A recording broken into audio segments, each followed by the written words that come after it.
गणपति बाप्पा मोरया, मंगल मूर्ति मोरया। नमस्कार दर्शकों, आप सभी का स्वागत है नागपुर समय पर। नागपुर समय ने एक अपील की थी नागपुर के रहवासियों से कि अगर उनके घर के गणपति अगर आपको दिखाने हैं तो आप नागपुर समय को संपर्क करें। तो उसी के तहत हम आए हुए हैं पूर्व नागपुर के झंडा चौक में ठौकरवाड़ी के कढ़ो परिवार में, जहाँ पे बहुत ही सुंदर गणपति जी को विराजमान किया हुआ है। तो चलिए मैं आपको दिखाती हूँ।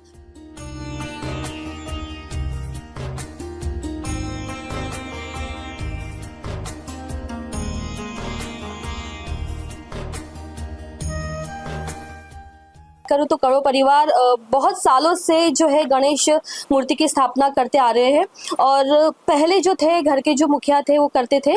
उसके बाद में जो इसकी कमान थी वो दो पुत्रों ने संभाली, और अभी तक जो है निरंतर जो है पूजा पाठ जो है गणपति की वो करते आ रहे हैं। तो हम सीधा चलते हैं बड़े पुत्र की तरफ, जिनका नाम है संदीप कड़व। मैं ये जानना चाहूंगी कि कितने वर्षों से आप जो है ये गणपति को आप स्थापना करते आ रहे हैं?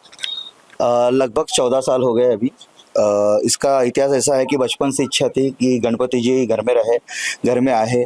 हमारे यहाँ गणेश जी के साथ साथ कन्हैया जी बैठते हैं, और वो 1.5 दिन का प्रोग्राम होता था। तो बुरा लगता था कि वो लोगों के यहाँ गणेश जी आते हैं और 10 दिन रहते हैं, और हमारे यहाँ 1.5 दिन में आके चले जाते हैं। तो फिर हमने घर में पापा से बात करके, मम्मी से बात करके उनको 5 दिन एक्सटेंड किया, लेकिन वो बोलते ना फिर भी दिल की इच्छा पूरी नहीं होती। तो एक कहा जाता है कि उसको रीजन होना चाहिए, तो हमने रीजन उसके लिए क्रिएट किया कि अगर मेरे को बेटा होगा तो दैट वाज अ रीजन। मतलब वो तो दिल से इच्छा थी, लेकिन वो रीजन बनाए गए हमने कि हमें भैया कि बेटा होगा तो हम गणेश जी रखेंगे। तो फॉर्चुनेटली वो कहते हैं ना, जो दिल में इच्छा होती है तो कायनात भी पूरी उससे जुड़ जाती है। तो मेरे बेटे का जन्मदिन भी करवा चौथ के दिन, चतुर्थी के दिन उनका हुआ है जन्म, और भाग्यशाली से हम लोग मतलब गणेश जी को लाने के लिए एक औचित्य मिल गया हमको। बिल्कुल, तो काफी अच्छा रीजन था कि बेटे की कामना की थी आपने, और आपको वो भगवान गणेश जी ने वो प्रार्थना पूरी कर ली, आपका आशीर्वाद दे दिया। मुझे बताइए कि 10 दिनों तक गणपति अपन घर में रखते हैं, विराजते हैं, पूजा अर्चना करते हैं। ऐसे में सुबह शाम की पूजा तो होती होंगी, लेकिन ये 10 दिन कैसे उपक्रम किए जाते हैं घर के घर में? घर के घर में अगर उपक्रम की बात करें आप, तो सबसे पहले गणेश जी की पूजा से लेके जो सुबह से होता है कि अगर हार बनाना है, सुबह रंगोली निकालनी है, तैयारी जो भी रहती है, तो हर कोई जुड़ जाता है उसमें। और सबसे बड़ी प्यारी चीज भगवान जी का भोग, गणेश जी का भोग बोले तो मोदक जो है, उसके लिए तो ऑफ कोर्स महिला मंडल उसमें रहते ही है। और आज कौन से मोदक बनेंगे ये ज्यादा अच्छा रहता है, मतलब पूरन के बनेंगे कि कुछ नया आइटम उसमें रहेगा, या पेड़े का बनेगा।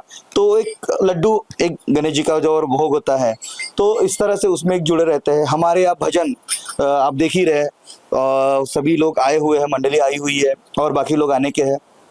तो हम लोग वो भी चाहते हैं कि नहीं कि जो भजन कीर्तन जो जितना ज्यादा हो सके, क्योंकि उनका नाम कीर्तन लेंगे, नाम संकीर्तन करेंगे, तो वही एक कलयुग में कहते हैं कि वही एक रास्ता होता है आपके मोक्ष प्राप्ति का।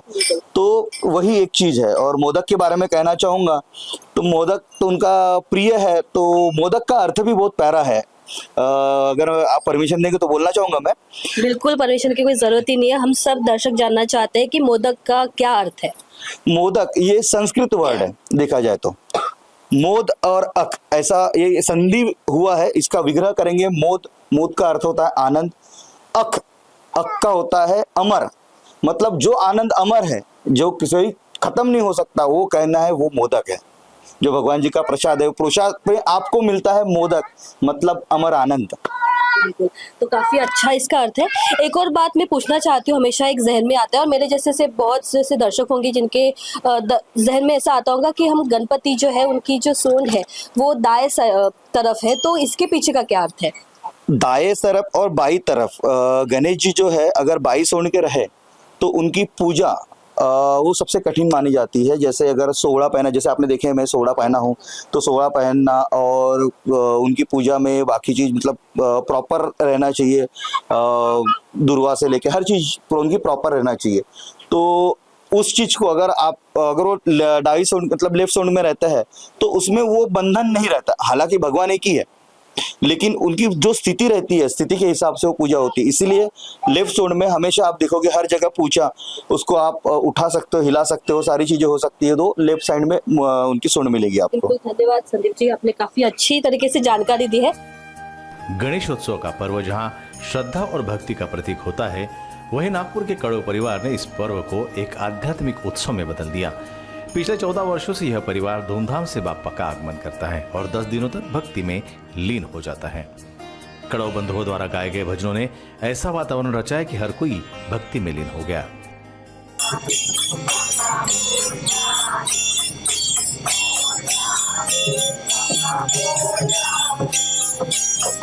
घर के हर कोने से शंख, मृदंग और भजनों की स्वर लहरियां गूंज रही थी। इस आयोजन में घर का हर सदस्य, छोटा हो या बड़ा, पूर्ण आस्था से बाप्पा की सेवा में तल्लीन दिखा।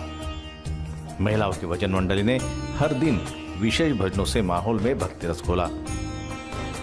हमारे साथ यहाँ पे भजन मंडली है, महिला है खासकर, तो मैं एक एक से जानना चाहूंगी, उनका नाम जानना चाहूंगी। पहले हमारे घर की जो मुखिया है, आप लोग नाम बताइए, और भजन मंडली आप करते आ रही है तो इसके पीछे का भी कुछ आप बताइए। मैं 75 से भजन करती हूँ, महिला मंडल में है। मेरे घर वाले भी मंडल में थे, मंडल में थे। 75 से मंडल चला रहे और वो गुजर गए, तो अभी बच्चे संभाल रहे और मैं हूँ उसके साथ में। और महिला मंडल है बाकी के, वो साथ देते जब भी ये मंडल चलता है। महिला मंडल में आप भजन में आप शामिल होते हैं, तो किस तरह से भक्ति भाव आपके मन में रहता है और क्या एनर्जी आप महसूस करते हो उस दिनों में? खुशी का माहौल रहता है बस, बाकी तो कुछ नहीं। आप बताइए नाम। मंदा भोयर, रजनी ठोकर, पुण्याई कड़ाव, इलेश कढ़ो।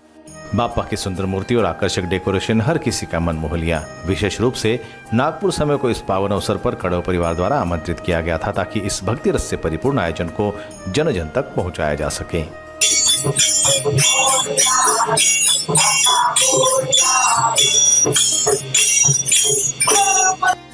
राहुल कड़ो, उनसे भी कुछ हम जानकारी लेना चाहेंगे कि काफ़ी दोनों के काफ़ी ज़्यादा बिजी शेड्यूल्स रहते हैं, तो ऐसे समय में अगर कोई वर्किंग पे रहता है तो जो 10 दिन तक घर में अगर हम मूर्ति की स्थापना करते, गणेश जी को लाते हैं, तो सबसे बड़ा योगदान रहता है घर के बड़ों का और उनके साथ में बच्चों का भी रहता है। तो ऐसे में काम की जिम्मेदारी और घर में जो रखे गए हमारे 10 दिन के लिए गणपति एक घर का सदस्य ही हो जाते हैं, तो ऐसे में वो किस तरह से समय निकालते हैं और किस तरह से उनके 10 दिनों का वो किस तरह से भक्ति में लीन होकर पूरी श्रद्धा के साथ प्रार्थना करते हैं, क्या बताना चाहिए? ऐसा समय निकालना, यानी मैं बोलूँ कि भगवान के लिए तो हर बार हर समय ही उनका ही है, तो जो समय मिले हम उसमें मैनेज करते हैं। बड़े भैया उसमें काफ़ी अच्छे से, यानी पूरा डेकोरेशन जो आप देख रहे हैं, ये होल एंड सोल उनका है, पूरा शुरू से लेके एंड तक वही सब करते हैं। हम सिर्फ हाथ बटाते हैं, यानी कुछ लगा तो उसमें भी वो 70 to 80% वही करते हैं। 10% या 20% बच जाता है तो हमारे तरफ आता है। तो ऑलमोस्ट नाइट तक जैसा उनको समय मिलता है, रात को 12-1 बजे तक, जैसे भी वो लास्ट टाइम इस टाइम है तो उनको ज़्यादा टाइम नहीं मिला तो 2 बजे तक, बट वही है कि भगवान के लिए वो निकाल लेते हैं और ऊपर वाला अपने आप वो समय दे देता है ताकि ये सब अच्छे तरीके से मैनेज हो। जी धन्यवाद। Thank you. तो ये थे कड़ो परिवार के घर में हम नागपुर समय की टीम आए हुए हैं और हमने आपको दिखाने की कोशिश की है कि कैसा नागपुर का एक परिवार जो है अपने हिसाब से जो है गणपति की स्थापना करते हैं और 10 दिन तक ये उत्सव पर्व मनाते हैं और 10 दिनों तक पूरी भक्ति भाव में लीन होकर ये एक तरह की तपस्या आराधना करते हैं और हर प्रतिवर्ष जो है गणपति जी अपने घर में लेके आते हैं। उनके चरणों में ताज़े फूल अर्पित करना हो या फिर 10 दिनों तक अलग अलग व्यंजन बनाना हो, चाहे वो मोदक हो, मोतीचूर के लड्डू हो, तो ऐसे में जो है पूरे बारीकी से ध्यान रखा जाता है और ऐसे में जो है घर की जो महिला सदस्य है वो भी काफ़ी अच्छे से ध्यान रखती है, क्योंकि अगर घर के बड़े जो है अगर बाकी चीज़ों का ध्यान रख रहे हैं तो इसमें महिला का भी काफ़ी बड़ा योगदान रहता है। तो ऐसे में जो है हमने दिखाने की कोशिश की है और हम नागपुर समय से लगातार दिखाने की कोशिश करेंगे ऐसे ही घर के गणपति जी जो हमेशा हर बार आशीर्वाद मांगते हैं गणपति जी से, और जब विसर्जित करने के जब वक्त आता है तब यही जो परिवार है वो दुखी हो जाता है और भाव विभोर हो जाता है। तो वो काफ़ी जो 10 दिनों की याद रहती है वो यादें जो है अपने मन में समा के पूरा जो है वो पूरा वर्ष निकाल देते हैं और आशा करते हैं कि अगले साल भी काफ़ी उत्साह से वो उनको लेके आए और यही 10 दिन जो है उत्साह के साथ मनाया जाए। आप देख रहे हैं नागपुर समय, कैमरा पर्सन उदय सरोने के साथ रिंकू पांतावने, नागपुर। गणपती बाप्पा मंगल मूर्ती